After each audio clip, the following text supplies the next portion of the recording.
Good evening, everyone. I welcome each one of you to our Advocate on Record Aspirants Academy. This is our 65th, 65th lecture series. And I'm very happy and glad that our YouTube channel, in the name called Dr.P.V.SARAVANARAJA-LAW Lights, has almost 101 videos. And this is on various subjects, more particularly on Supreme Court practice and procedure, how to draft petitions, then leading cases, professional ethics. So we have dealt with all these subjects and all are available on YouTube. Even people who practice elsewhere, outside Delhi also, they can have access. N number of times they can watch. And we are nearing nearly 3,000 subscribers, because for the education purpose, if it is entertainment purpose, it could have reached 3 lakhs, but education purpose, there is a slow and steady, but this is the real life, dear friends. And I am dedicating this success to all of you, because you are the one who has viewed the video, who has made a comment on the video and has subscribed, and you are the motivator. And you are always cooperating with us. Thank you so much. I dedicate this success to each one of you. Thank you. So it is our regular practice that we recite preamble before proceeding with the topic. So I request each one of you to recite preamble along with me. We, the people of India, having solemnly resolved to constitute India into a sovereign, socialist, secular, democratic republic, and to secure to all its citizens justice, social, economic, and political liberty of thought, expression, belief, faith, and worship, equality of status and of opportunity, and to promote among them all fraternity, assuring the dignity of the individual and the unity and integrity of the nation. In our Constituent Assembly, this 26th day of November 1949, do hereby adopt, enact, and give to ourselves this Constitution. Thank you so much, dear friends. And we have gathered here to discuss about a leading case. This is serial number 81 in the revised leading cases with respect to AOR examination is concerned. So we have successfully completed from serial number 82 to 86. Now we are moving on to serial number 81. The name of the case is, please take a note of it, Government of NCT of Delhi, Government of NCT of Delhi and another versus BSK Realtors, BSK Realtors LLP and another. This was decided by Honorable 3 judges of the Honorable Supreme Court, Honorable Justice Suryakant, Honorable Justice Dipankar Datta, and Honorable Justice Ujjal Buyan. These are the honorable judges who has decided this case. So before going into the case, let me give you a brief summary about the case. What is this case is all about? So the summary of the case goes like this, dear friends. In Delhi, lands were acquired for public purpose. Under the Land Acquisition Act 1894, lands were acquired. And one of the lands belonging to BSK Realtors were also acquired. But BSK Realtors, they do not want to give their land to the state for public, which is meant for public purpose. They challenged, BSK Realtors challenged the land acquisition before the Honorable High Court of Delhi. What was their main ground is, though there was land acquisition, they have proved either one of the conditions. One condition is that possession is still lying with us, or compensation is not paid for the land acquired. So any one of the conditions can be fulfilled to set aside the acquisition. So to declare the acquisition has become lapsed, any one of the conditions can be fulfilled. That is, no physical possession taken by the state. Physical possession is with the landowner only. Or for the acquired land, compensation is not paid to the landowner. So therefore, if any one of the conditions is fulfilled, then the Honorable High Court can declare that acquisition proceeding got lapsed. The Honorable High Court of Delhi has relied upon a landmark judgment, Pune Municipal Corporation. I will give you the citation later. By relying upon Pune Municipal Corporation case, that one of the conditions is fulfilled, therefore acquisition proceedings got lapsed. So it was completely in favor of BSK Realtors. Now who is aggrieved? The land acquisition, though initiated by the state NCT of Delhi, the beneficiary is Delhi Development Authority. So DDA, Delhi Development Authority, has preferred an appeal SLP before the Honorable Supreme Court. Notice was issued, leave was granted, meaning thereby SLP has now become civil appeal. In that civil appeal, the Honorable Supreme Court has dismissed the civil appeal preferred by DDA, Delhi Development Authority, by relying upon once again Pune Municipal Corporation case. And in that dismissal of civil appeal, one more condition was there. A liberty was given to DDA to initiate acquisition proceedings afresh, and that has to be completed within a year. So that was the liberty given. Subsequent to this dismissal of the civil appeal, thereafter some other issue cropped up before the Constitution Bench judgment, Indoor Development Authority versus Manohar Law.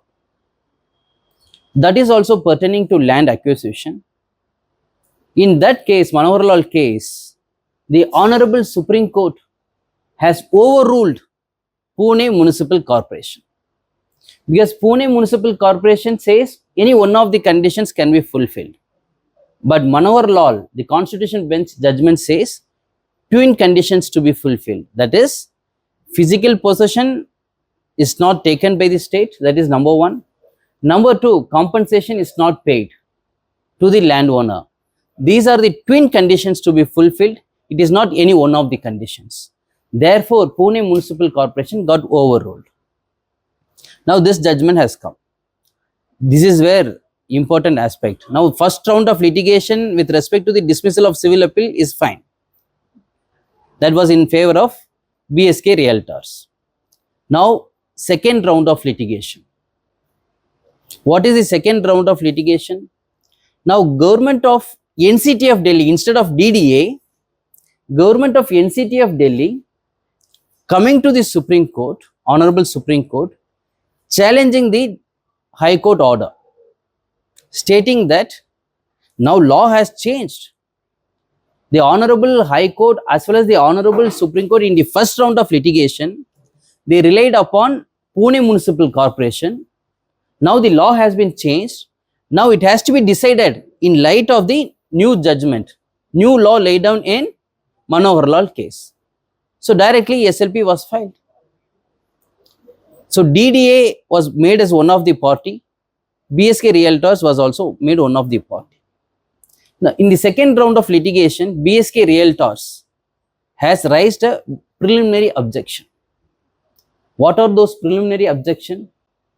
They questioned the very maintainability of the SLP by saying it is res judicata. You are adjudicating upon the same issue before the same court.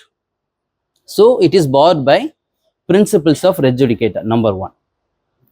Number two, government of NCT of Delhi, when they preferred SLP before the Honorable Supreme Court, they deliberately suppressed the material fact about the first round of litigation. Whenever a party approaches the court, they must come to the court with clean hands, with complete true disclosure of material facts. This is a material fact that was not disclosed. So that was one of the preliminary objections raised by BSK Realtors by saying that they have not disclosed the material fact about the dismissal of earlier civil appeal. Therefore, they have not approached the court with clean hands. Therefore, it has to be outrightly dismissed. This is the second point. Third point is they talked about doctrine of merger.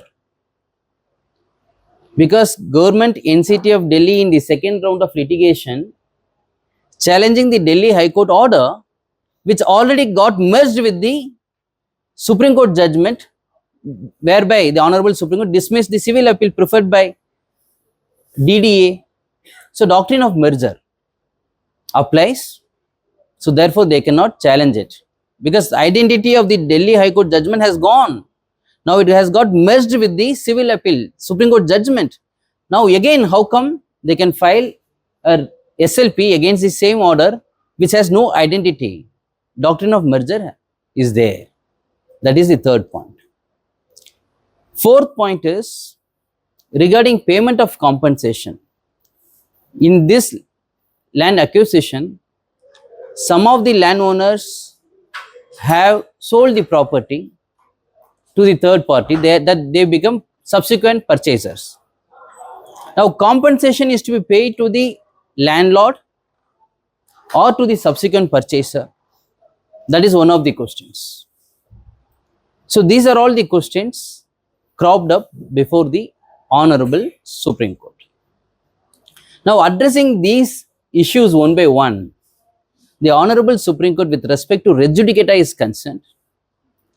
The conflicting parties, plaintiff, defendant, if parties are there, they should have a conflicting nature. Then their conflict ought to have been decided by the court. But in this case, earlier it was DDA, now Government of NCT of Delhi, they are not conflicting parties. There was no issue between both the parties. Therefore, res judicata is not applicable. This is what they have held.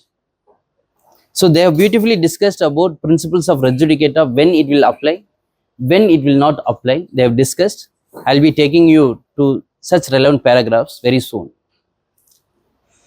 With respect to the material suppression of the fact about the dismissal of the civil appeal, the Honorable Supreme Court has held to test whether the suppression of material fact, based on that whether it has to be dismissed or not, the test is number one, whether the fact that was suppressed is a material fact or not. So, how to see whether it is a material fact or not?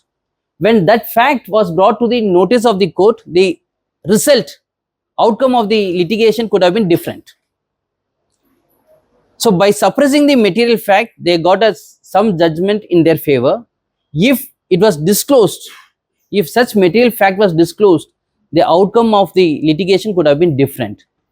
So, whether suppression of material fact would have the influence over the outcome or not.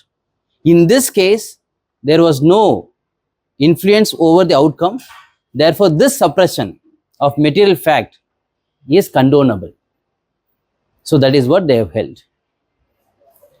Number 3, merger, doctrine of merger. Whether Delhi High Court judgment got merged with the first round of litigation, where this Honorable Supreme Court has dismissed the civil appeal preferred by DDA. Honorable Supreme Court has held by invoking Article 142. Dear friends, this is a classic case of knowing the importance of Article 142. Why? Reason is, doctrine of merger, doctrine of precedent, doctrine of stare decisis will not come on our way while invoking Article 142. Because Article 142 is meant to provide complete justice. So while doing complete justice, this doctrine of merger, stare decisis will not come on our way. Article 142 is an exception to doctrine of merger. That is what the Honorable Supreme Court has held. Now, moving on to the fourth topic, that is to whom compensation is to be paid. So these are all the facts that has to be decided by the Delhi High Court. Therefore, we will remand the matter. We will request the Chief Justice of Delhi High Court to allocate a dedicated bench for this case. So therefore, they can adjudicate upon to whom it has to be paid and everything. Matter was remanded. So before the Honorable Supreme Court, there were several appeals. Some of the appeals were dismissed, some of them notice was issued, in some leave was granted. So they have divided as Group A, Group B, C, D, categorized those cases, dear friends. But as far as AOR examination is concerned, we will not concentrate on those categorization of cases. We will focus on Article 142, principles of res judicata, doctrine of merger, on all these aspects. Ultimately, if you remember, at the time of first round of litigation, the Honorable Supreme Court has dismissed the civil appeal preferred by DDA. But giving one more opportunity, 1 year time, liberty was given. But the DDA could not utilize within 1 year because of so many cumbersome procedures involved in Land Acquisition Act. So therefore, the Honorable Supreme Court in the second round of litigation, by invoking Article 142, they have said government need not comply with Chapter 2 of the Land Acquisition Act. Chapter 3 is waived off. See, these statutory provisions is waived off by Honorable Supreme Court by invoking Article 142. Reason is public interest. These lands are going to be utilized for schools, are going to be utilized for metro purpose, metro train, and then other bridges, road.